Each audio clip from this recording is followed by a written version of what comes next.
معزز سامعین و ناظرین، السلام علیکم ورحمۃ اللہ وبرکاتہ۔ آج ہم سورہ آل انعام کی آیت نمبر 42 سے 50 تک کا مطالعہ کریں گے۔ ابتدا میں چند آیات کی تلاوت۔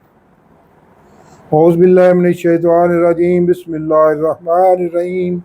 وَلَقَدْ أَرْسَلْنَا إِلَىٰ أُمَمٍ مِّن قَبْلِكَ فَأَخَذْنَاهُم بِالْبَأْسَاءِ وَالضَّرَّاءِ لَعَلَّهُمْ يَتَضَرَّعُونَ فَلَوْلَا إِذْ جَاءَهُم بَأْسُنَا تَضَرَّعُوا وَلَكِنْ قَسَتْ قُلُوبُهُمْ وَزَيَّنَ لَهُمُ الشَّيْطَانُ مَا كَانُوا يَعْمَلُونَ فَلَمَّا نَسُوا مَا ذُكِّرُوا بِهِ فَتَحْنَا إِلَيْهِمْ أَبْوَابَ كُلِّ شَيْءٍ حَتَّىٰ إِذَا فَرِحُوا بِمَا أُوتُوا أَخَذْنَاهُم بَغْتَةً فَإِذَا هُم مُبْلِسُونَ۔ صدق اللہ العظیم۔ اب آیت نمبر 42 سے 50 تک کا ترجمہ۔ اور ہم نے آپ سے پہلے بہت سی امتوں کی طرف پیغمبر بھیجے، پھر ان کی نافرمانیوں کے سبب ہم انہیں سختیوں اور تکلیفوں میں پکڑتے رہے تاکہ عاجزی کریں۔ تو جب ان پر ہمارا عذاب آتا رہا، کیوں نہیں عاجزی کرتے رہے، مگر ان کے تو دل سخت ہو گئے تھے، اور جو وہ کام کرتے تھے شیطان ان کو ان کی نظروں میں راستہ کر دکھاتا تھا۔ پھر جب انہوں نے اس نصیحت کو جو ان کو کی گئی تھی فراموش کر دیا، تو ہم نے ان پر ہر چیز کے دروازے کھول دیے، یہاں تک کہ جب ان چیزوں سے جو ان کو دی گئی تھیں خوب خوش ہو گئے، تو ہم نے ان کو ناگہاں پکڑ لیا، اور وہ اس وقت مایوس ہو کر رہ گئے۔ غرض ظالم لوگوں کی جڑ کاٹ دی گئی، اور سب تعریف اللہ رب العالمین ہی کو سزاوار ہے۔ ان کافروں سے کہیں کہ بھلا دیکھو تو اللہ تمہارے کان اور آنکھیں چھین لے اور تمہارے دلوں پر مہر لگا دے، تو اللہ کے سوا کون سا معبود ہے جو تمہیں یہ نعمتیں پھر بخشے۔ دیکھو ہم کس طرح اپنی آیات بیان کرتے ہیں، پھر بھی یہ لوگ روح گردانی کرتے ہیں۔ کہو کہ بھلا بتاؤ تو اگر تم پر اللہ کا عذاب بے خبری میں یا خبر آنے کے بعد آئے تو کیا ظالم لوگوں کے سوا کوئی اور بھی ہلاک ہوگا؟ اور ہم جو پیغمبروں کو بھیجتے رہے ہیں تو خوشخبری سنانے اور ڈرانے کو، پھر جب جو شخص ایمان لائے اور نیکوکار ہو جائے تو ایسے لوگوں کو نہ کچھ خوف ہوگا اور نہ وہ اندوناک ہوں گے۔ اور جنہوں نے ہماری آیات کو جھٹلایا یا ان کی نافرمانی کے سبب انہیں عذاب ہوگا، کہہ دیں کہ میں تم سے نہیں کہتا کہ میرے پاس اللہ کے خزانے ہیں، اور نہ یہ کہ میں غیب جانتا ہوں، اور نہ تم سے یہ کہتا ہوں کہ میں فرشتہ ہوں۔ میں تو صرف اس کے حکم پر چلتا ہوں جو مجھے اللہ کی طرف سے آتا ہے۔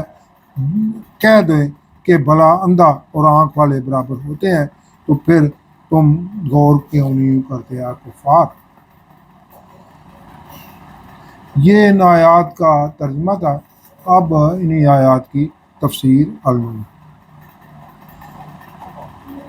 اس حصے میں کفار کو بتایا جا رہا ہے کہ بے شک ہم نے آپ صلی اللہ علیہ وسلم سے قبل بہت سی امتوں کی طرف رسولوں کو بھیجا ہے، پھر ان نافرمان قوموں کو پکڑا سختیوں اور تکلیفوں سے، چھوٹے چھوٹے عذابوں کی شکل میں، جیسے موسیٰ علیہ السلام کی قوم پر ٹڈی دل، خون اور قحط وغیرہ مسلط کیے گئے کہ وہ شاید اللہ کی طرف رجوع کریں اور ایمان لے آئیں اور عذاب ٹالنے کے لیے گڑ گڑائیں۔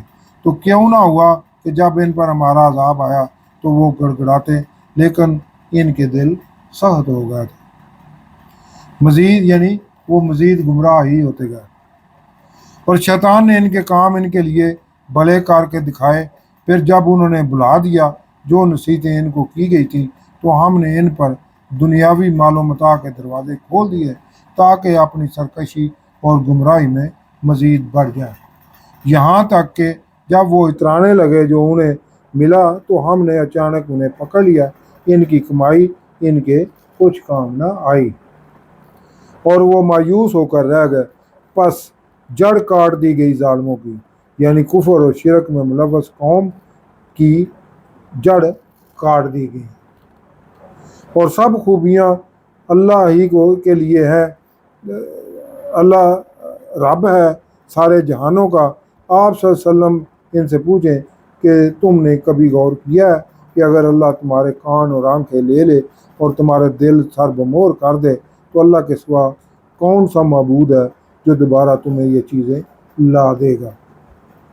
دیکھو ہم کس کس طرح مختلف پہلو بتا کر ایمان قبول کرنے کی طرف تمہیں راغب کرتے ہیں، اپنی آیات بیان کرتے ہیں، پھر بھی وہ منہ پھیر لیتے ہیں۔ آپ صلی اللہ علیہ وسلم ان سے فرما دیں کہ اگر تم پر اچانک یا علانیہ عذاب آ جائے تو سوائے ظالموں کے کون ہلاک ہوگا؟ جیسے پہلے ہیں اور اب ہم بھیجتے نہیں رسولوں کو مگر خوشخبری سنانے والے اور ڈر سنانے والے۔ تو جو ایمان لے آئے اور اپنی اصلاح کر لے، نیک عمل کرے تو ان کو کوئی نہ کوئی خوف ہو اور نہ ہی کوئی اندیشہ ہوگا۔ اور جنہوں نے ہماری آیات جھٹلائیں انہیں عذاب پہنچے گا، بدلہ ان کی نافرمانیوں اور سرکشی کا۔ آپ صلی اللہ علیہ وسلم ان سے کہہ دیں اے معجزات کا مطالبہ کرنے والے کافروں کہ میں تم سے نہیں کہتا کہ اللہ کے خزانے میرے اختیار میں ہیں، اور نہ یہ کہتا ہوں کہ مجھے آج خود غیب کا علم حاصل ہے، اور نہ تم سے یہ کہتا ہوں کہ میں فرشتہ ہوں، بلکہ میں تو اسی کے حکم کا پابند ہوں جو اللہ کی طرف سے مجھ پر وحی آتی ہے۔ آپ صلی اللہ علیہ وسلم کہہ دیں کیا برابر ہو جائیں گے اندھے اور دیکھنے والے؟ یعنی مجھے ہدایت کا نور اور اہل ایمان کو ہدایت کا نور ہے، اور جو اندھے کفار ہیں گمراہی میں ڈوبے ہوئے ہیں، کیا ان کے اہل ایمان اور کے برابر کفار ہو سکتے ہیں؟ تو کیا تمہیں کوئی عقل نہیں، کوئی غور نہیں کرتے کہ ایک طرف ایمان کی روشنی ہے اور دوسری طرف کفر کا اندھیرا ہے؟ صدق اللہ العظیم۔